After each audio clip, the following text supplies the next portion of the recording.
በስመ አብ ወወልድ ወመንፈስ ቅዱስ አሐዱ አምላክ አሜን። ሰላም ክቡራት ተኸታተልቲ ቻናልና ሎሚ ንመንፈሳዊ ህይወትኩም ዝጠቅም 25 መጽሐፍ ቅዱሳዊ ሓጸርቲ ሕቶን መልስን ሒዝናልኩም መጽና ኣለና። ክሳብ መወዳእታ ምሳና ጽንሑ። ቅድሚ ምጅማርኩም ግና ሰብስክራይብ ዘይገበርኩም ነዛ ቪድዮ ሰብስክራይብ ብምግባር ስድራቤትና ክትኮኑ ተዓጅምኩም ኣለኹም። ላይክውን ግበሩ። ነዛ ቪድዮ እንትፈትኹማ ድማ ንኻልኦት ሼር ግበሩዋ። ካብ 25 ክንደይ ከም ዝመለስኩም ኣብ ኮመንት ክትጽሕፉልና ንሓትት። ሰናይ ምክትታል።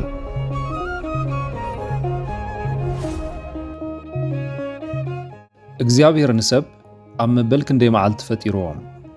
ኣብ ቀዳማይ መዓልቲ፣ ኣብ ሳድሰይቲ መዓልቲ፣ ኣብ ሳብዐይቲ መዓልቲ።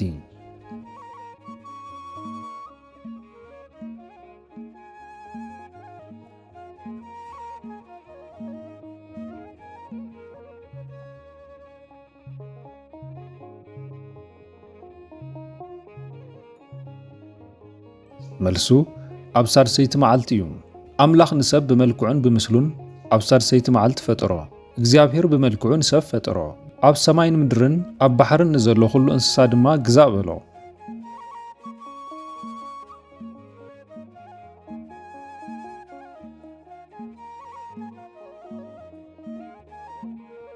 ኣምላኽ ንሰብ ካብታ ጽቡቕን ክፉእን እተፍልጥ ኦም እንተበሊዑ እንታይ ክትከውን ኢኻ በሎ። ሞት ክትመውት፣ ፈላጥ ክትከውን፣ ንዘላለም ክትነብር።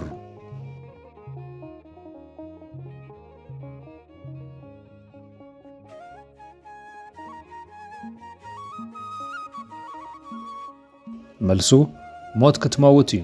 ካፍታ ጽቡቕን ክፉእን እተፍልጥ ኦም እንተበሊዕኻ ሞት ክትመውት ኢኻ ተባሂሉ ነበረ። ኣምላኽ ንሰብ ከም ሮቦት ዘይኮነስ ነፃ ፍቓድ ዘለዎ ገይሩ እዩ ፈጢርዎ። እታ ኦም ድማ ሰብ ንኣምላኽ ብፍቕርን ብፍቓዱን የፍቅሮን ይእዘዝን ወይ ሰይእዘዝን ዝፍተነላ መንገዲ ነበረት። ተመኒ ሔዋን ካብታ ፍረ እታ ኣብ ማእከል ገነት ዘላ ኦም እንተበሊዖም እንታይ ክትኮኑ ኢኹም በሎም። ሽዑ ክትሞቱ፣ ከም ኣምላኽ ክትኾኑ፣ ኩሉ ነገር ክትርስዑ።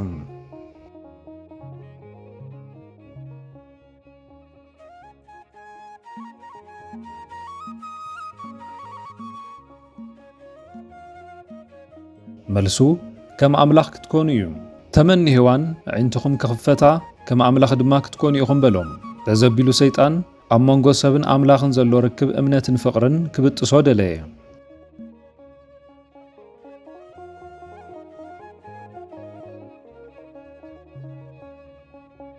ቃየል ንኣምላኽ ዘቕረቦ መስዋዕቲ እንታይ ነበረ? መስዋዕቲ በጊዕ፣ መስዋዕቲ ብዕራይ፣ መስዋዕቲ ካብ ፍረ ምድሪ።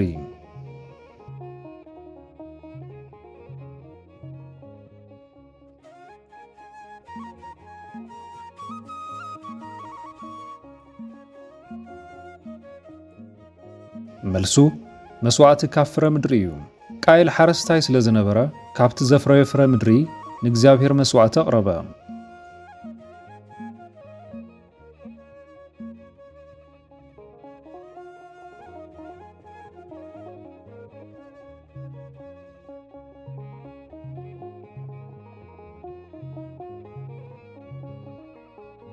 ኣዳም ብሓፈሻ ዝነበሮ ዕድመ ክንደይ ነበረ? 800 ዓመት፣ 930 ዓመት፣ 950 ዓመት።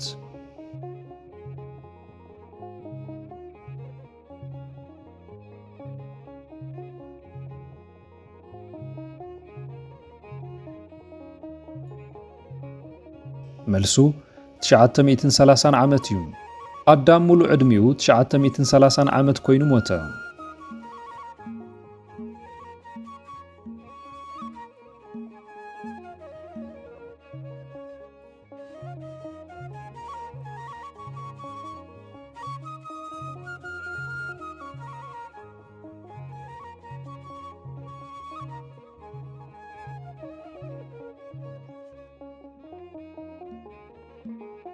ኣምላኽ ንሰብ ካብ ገጽ ምድሪ ንምጥፋእ ዝወሰነ ብምንታይ ምኽንያት እዩ? ሰባት ድኹማት ስለ ዝኾኑ፣ ናብ ሰማይ ዝበጽሕ ግንቢ ስለ ዝሰርሑ፣ እከይ ሰብ ኣብ ምድሪ ስለ ዝበዝሐ።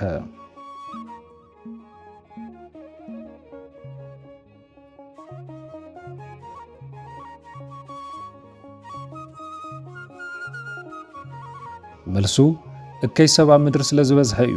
እከይ ሰብ ኣብ ምድሪ ከም ዝበዝሐ እግዚኣብሔር ርእዩ ንሰብን ኩሉ ፍጥረትን ካብ ዝባን ምድሪ ክድምስሶም የበለ።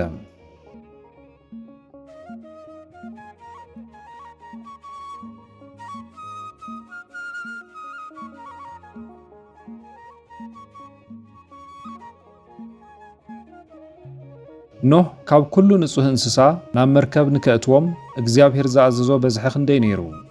3 ተባዕታይን ኣንስታይን 7 ተባዕታይን ኣንስታይን 2 ተባዕታይን ኣንስታይን።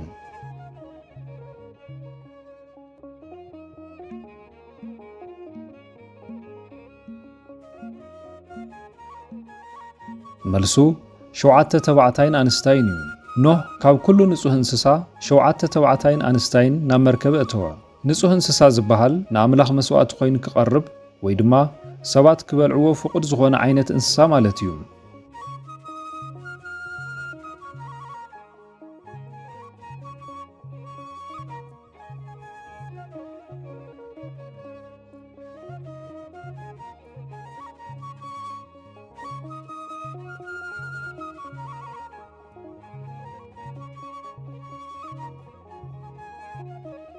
ኖህ ካብ መርከብ ምስ ወፀ ቅድሚ ኩሉ እንታይ ገበረ? ንኣምላኽ መስዋዕቲ ኣቕረበ፣ ገዛ ሰርሐ፣ ወይኒ ተኸለ።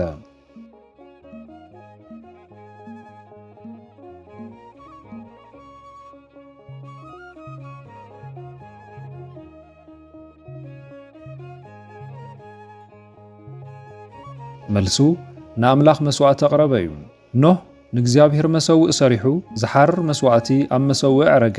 እግዚአብሔር ድማ ንመስዋዕቲ ኖህ ተቐበሎ።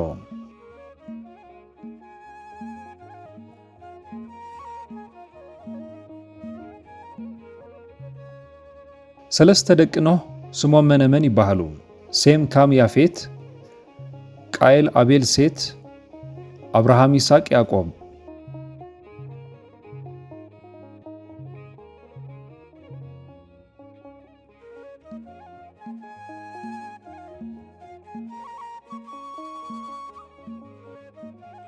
መልሱ ሴም፣ ካም፣ ያፌት እዩ።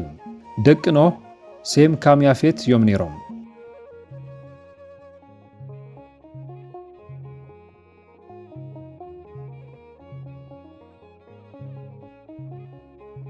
ኣብ ምድሪ ሲናኣር ዝተኣከቡ ህዝቢ ናብ ሰማይ ዝበጽሕ ግንቢ ክሰርሑ ዝሓሰቡ ንምንታይ እዩ? ካብ ኣምላኽ ንምሕባእ፣ ጣዖት ንምምላኽ፣ ስሞም ንምጽዋዕ።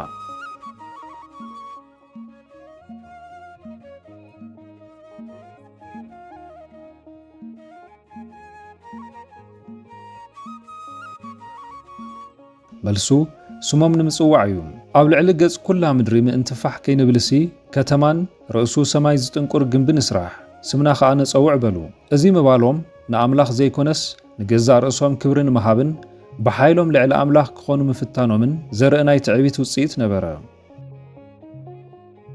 ኣብርሃም ብትእዛዝ ኣምላኽ ካብ ካራን ምስ ወፀ ናበይ ገጹ ኸደ? ናብ ግብጺ፣ ናብ ባቢሎን፣ ናብ ከነኣን።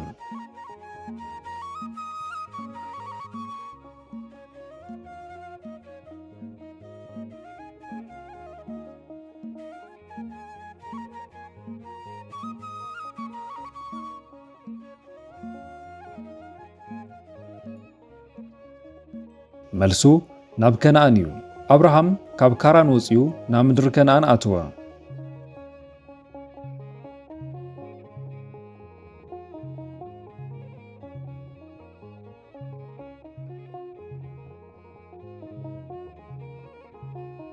ኣብርሃምን ሎጥን ዝተፈላልየሉ ቀንዲ ምኽንያት እንታይ ነበረ? ብዛዕባ ኣቀራርባ መስዋዕቲ፣ ኣብ መንጎ መጓሰዮም፣ ሎጥ ናብ ግብፂ ክኸይድ ምድላዩ።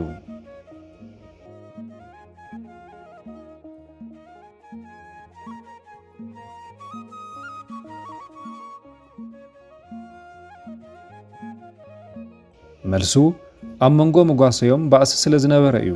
ኣብርሃምን ሎጥን ጥሪቶም ብዙሕ ነበረ እሞ ብሓደ ክነብሩ ይኽኣሉን። ኣብ መንጎ ጓሶቶም ድማ ባእሲ ኾነ።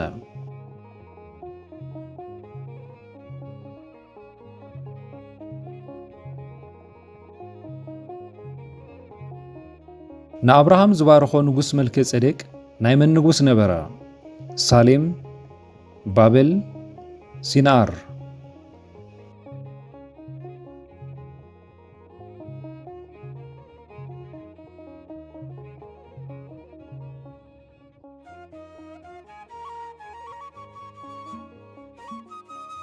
መልሱ ሳሌም እዩ። እታ ሳሌም ዝተባህለት ከተማ ድሓር ኢየሩሳሌም ተባሂላ ዝተጸውዐት ናይ ቀደም ከተማ እያ። ሳሌም ካብ ሰላም ዝመጸ ስለ ዝኾነ ንጉስ ሰላም ማለት እዩ።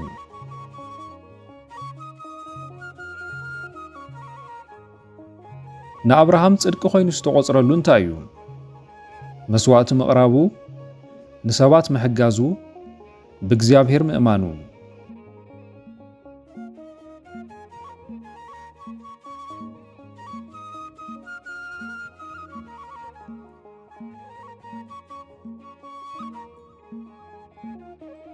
መልሱ ብእግዚአብሔር ምእማኑ እዩ።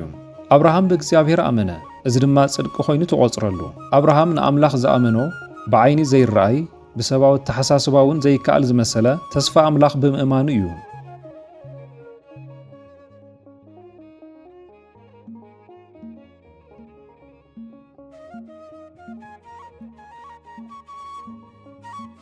ኣጋር ካብ አብርሃም ከም ዝጠነሰት ምስ ፈለጠት እንታይ ገበረት? ንኣምላኽ መስገነት፣ ንሳራ ብዓይና ቃለለታ፣ ብኡ ንብኡ ሃደመት።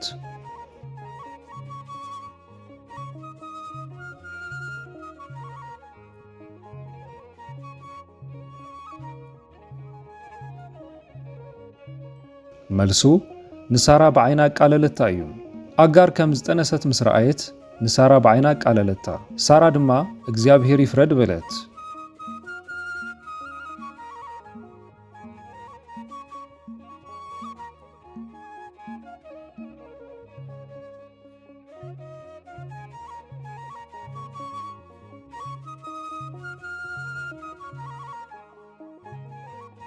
ኣምላኽ ንኣብርሃም ተባዕታይ ኣብ ክንደይ መዓልቱ ክግዘር እዩ ኣዚዝዎ። ከም ተወልደ ኣብ 7 መዓልቱ፣ ኣብ 8 መዓልቱ።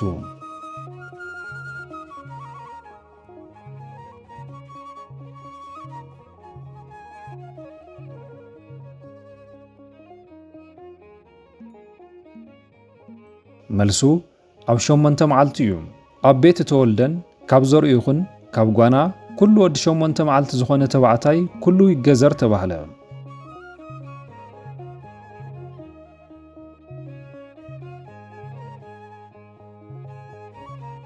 አብርሃም ንኣምላኽ ኣብ ሶዶም ንመጀመርያ ግዜ ክንደይ ጻድቃን እንተተረኺቦም ነታ ከተማ ከይድምስሳ ሓቲቱ ነይሩ።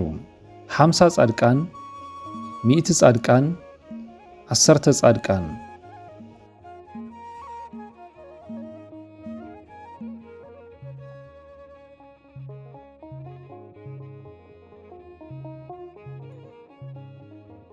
መልሱ 50 ጻድቃን እዩ። አብርሃም መጀመርታ ምናልባሽ 50 ጻድቃን እንተተረኺቦምስ ኢሉ ለመነ።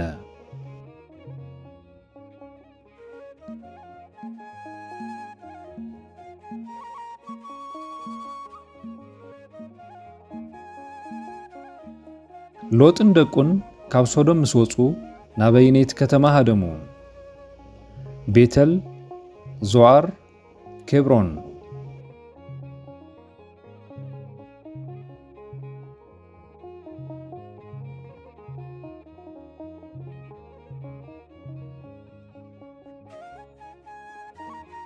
መልሱ ዞዓር እዩ። ሎጥ ናብታ ዞዓር ትበሃል ንእሽቶ ከተማ ክሃድም ኣምላኽ ፈቐደሉ።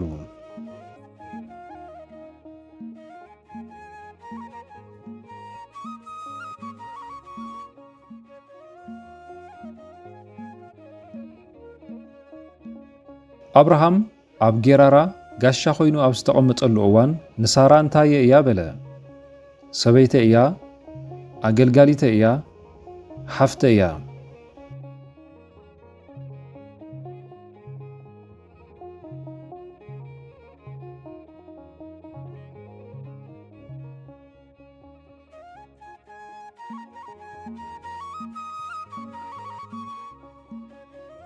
መልሱ ሓፍተ እያ እዩ።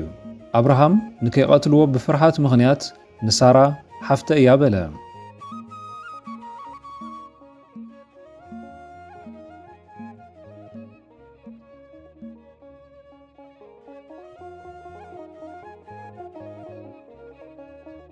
እግዚአብሔር ብዛዕባ እስማኤል ንአብርሃም ዝኣተወሉ ቃል እንታይ ነበረ? ዓብ ህዝቢ ክገብሮ እየ፣ ንይስሐቅ ክገዝእ እዩ፣ ካህን ክኸውን እዩ።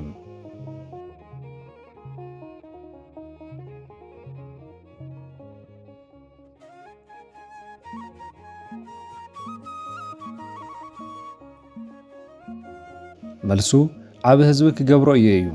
እግዚአብሔር ብዛዕባ እስማኤል ወድታ አገልጋሊቱ እውን ዘርእኻ ስለ ዝኾነ ዓብ ህዝቢ ክገብሮ እየ በሎ።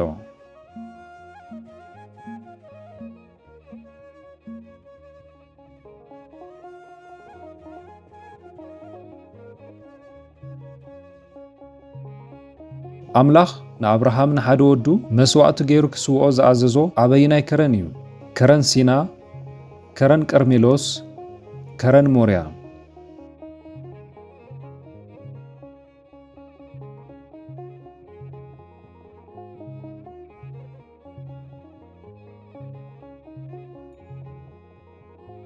መልሱ ከረን ሞርያ እዩ። እግዚአብሔር ንኣብርሃም ንሓደ ወዱ መስዋዕቲ ገይሩ ክስውኦ ነቲ ትፈትዎ ወድኻ ሒዝካ ናብ ምድሪ ሞርያ ኪድ በሎ። ኣብኡ ድማ ንዝሓርር መስዋዕቲ ሰዋዕዮ በሎ።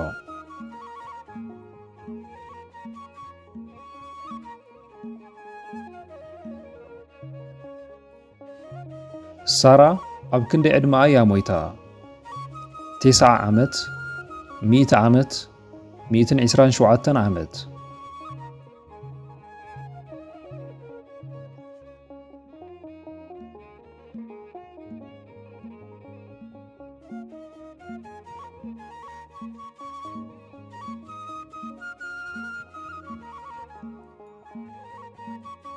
መልሱ 127 ዓመት እዩ። ዕድመ ሳራ ድማ 127 ዓመት ምስ ኮነት ኣብ ምድሪ ከነኣን ሞተት።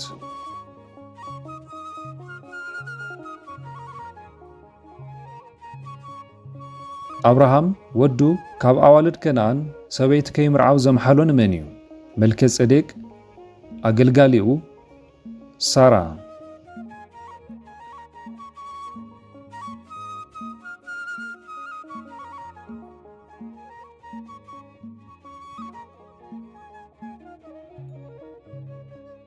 መልሱ ኣገልጋሊኡ እዩ።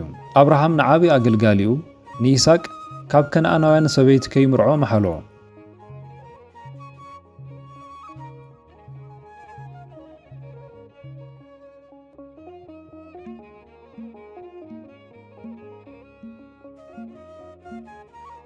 ያዕቆብ ክውለድ ከሎ እንታይ ይገብር ነበረ? ብጣዕሚ ይበኪ፣ ኩርኩረ ኤሳው ሒዙ ደኺሙ ነበረ።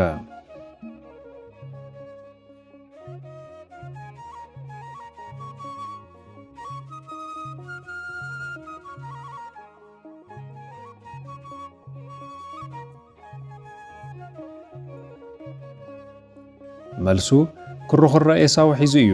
ያዕቆብ ካብ ማህፀን ክወፅእ ከሎ ኢዱ ኩርኩረ ኤሳው ሒዙ ነበረ።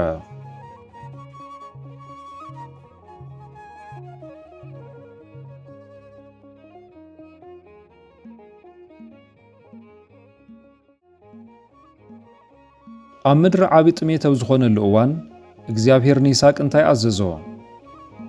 መሰውእ ክሰርሕ፣ ዒላማይ ክኹዕት፣ ናብ ግብፂ ከይወርድ።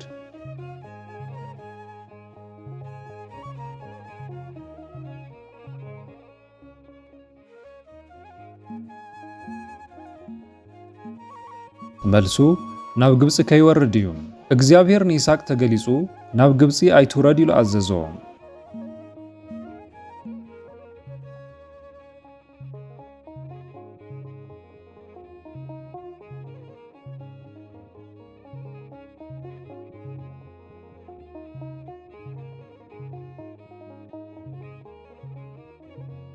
ጀሚርና ንኽንውድእ ዝረደእና እግዚአብሔር ኣምላኽ ዝተመስገነ ይኹን። ንሎሚ ዝነበሩና 25 መጽሓፍ ቅዱሳዊ ሓጸርቲ ሕቶን መልስን እዚ መስሉ ነይሮም። ክቡራት ስድራቤት ሲቲኤም ካብ 25 ሕቶታት ክንደይ መሊስኩም? ኣብ ኮመንት ጸሓፉልና። እዚ ትምህርታዊ መደብ ንክርስቲያናዊ ህይወትኩም ከሃንጽ ተስፋ ንገብር። እዚ ቪድዮ ጠቃሚ ኮይኑ እንተረኺብኩሞ ላይክ ብምግባርን ንኻልኦት ሼር ብምግባርን ኣካፍልዎ። ተመሳሳሊ ትምህርቲ ንምርካብ ድማ ሰብስክራይብ ምግባር ኣይትረስዑ። ሰላም ኣምላኽ ምስ ኩላትና ይኹን።